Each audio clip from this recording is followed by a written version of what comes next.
BJP ने अयोध्या में control room बनाया। राम भक्तों के लिए बनाया कंट्रोल रूम। दक्षिण भारत के श्रद्धालुओं के लिए खास इंतजाम। भाषा की दिक्कत से निपटने के लिए स्टाफ रहेंगे। पिछले कुछ चुनाव के नतीजे देखें तो बीजेपी का आंकड़ा हर बार बढ़ा है। 1984 में जिस पार्टी ने सिर्फ 2 सीटें जीती थी, वो 2019 में 303 सीटों पर पहुंची और 2024 में उससे भी बड़ी जीत हासिल करना चाहती है। मंदिर आंदोलन से खड़ी हुई ये पार्टी इस बड़ी जीत का रास्ता भी राम मंदिर से ही निकालने की तैयारी में है। बीजेपी अयोध्या के राम मंदिर से दलित वोटर को साधने की कोशिश कर रही है। इसी राम मंदिर से वो दक्षिण भारत के वोटर को भी जोड़ने का प्रयास कर रही है। चुनावी कामयाबी के लिहाज से दक्षिण भारत बीजेपी की दुखती रग रहा है। कर्नाटक को छोड़ दे तो बाकी राज्यों में बीजेपी को ज्यादा कामयाबी कभी नहीं मिली।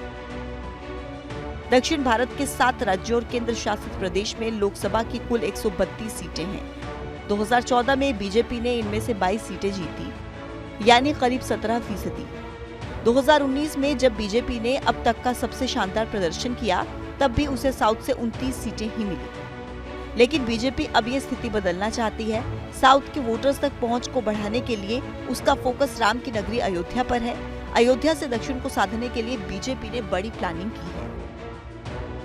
बीजेपी दक्षिण के राज्यों में रहने वाले राम भक्तों को रामलला के दर्शन करवाने की तैयारी कर रही है।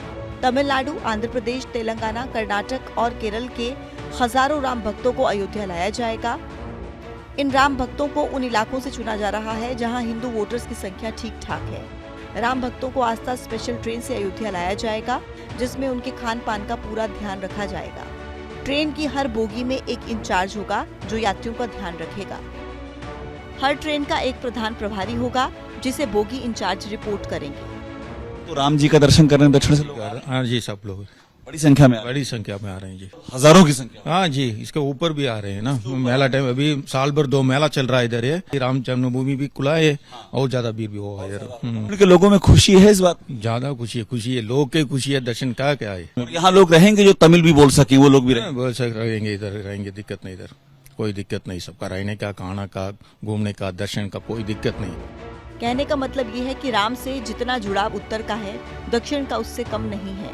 और बीजेपी 2024 के चुनाव में इसी सेंटीमेंट को भुनाने की तैयारियों में जुट गई है। जहाँ तक दक्षिण भारत की बात है, दक्षिण भारत में ये सही है कि भारतीय जनता पार्टी का कर्नाटक के अलावा तेलंगाना, आंध्र प्रदेश, तमिलनाडु और केरल में कोई बहुत ज़्यादा प्रभाव नहीं है। लेकिन भारतीय जनता पार्टी की तरफ से राम मंदिर के मुद्दे को जिस तरीके से बड़े पैमाने पर इसका प्राण प्रतिष्ठा का कार्यक्रम किया जा रहा है, उसके चलते ही कर्नाटक और तेलंगाना की कांग्रेस सरकार को भी 22 जनवरी को मंदिरों में विशेष पूजा करने के लिए विवश होना पड़ा है।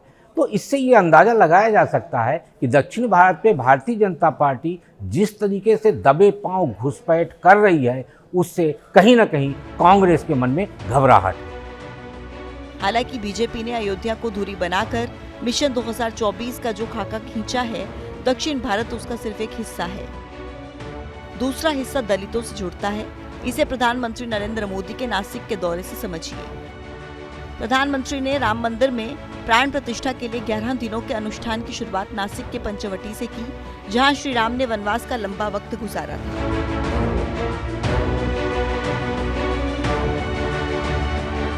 लेकिन काला राम मंदिर उनकी इस यात्रा का सबसे खास पड़ाव रहा, जहां उन्होंने जमीन पर बैठकर मजीरा बजाया और साफ सफाई की। ये काला राम मंदिर राम के वनवास से तो जुड़ा ही है, दलित आंदोलन का भी प्रतीक है।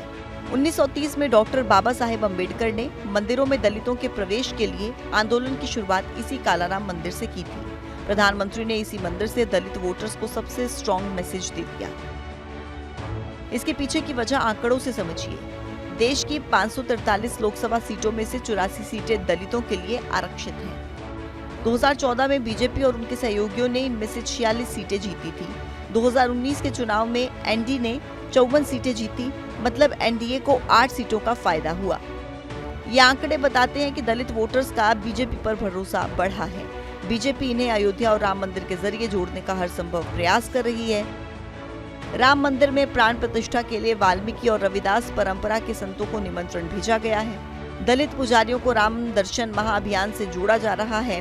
भगवान श्री राम मंदिर परिसर में महर्षि वाल्मीकि, निषाद राज और माता शबरी के मंदिर बनाए गए हैं। अयोध्या में एयरपोर्ट का नाम वाल्मीकि एयरपोर्ट रखा गया है। उत्तर भारत में वाल्मीकि अनुसूचित जाति में आते हैं। बीजेपी कार्यकर्ता राम का समरसता संदेश लेकर दलित बस्तियों में जा रहे हैं। घर घर अक्षत वितरण के दौरान दलितों को भगवान श्री राम की तस्वीर दी जा रही है। बीजेपी की लाइन और लक्ष्य एकदम क्लियर है। वो एक तरफ दलितों को साथ लेकर चल रही है तो दूसरी तरफ अयोध्या के नाम पर दक्षिण को भी उत्तर से जोड़ रही है। बीजेपी की चुनावी रणनीति में ये कॉम्बिनेशन कमाल दिखा सकता है।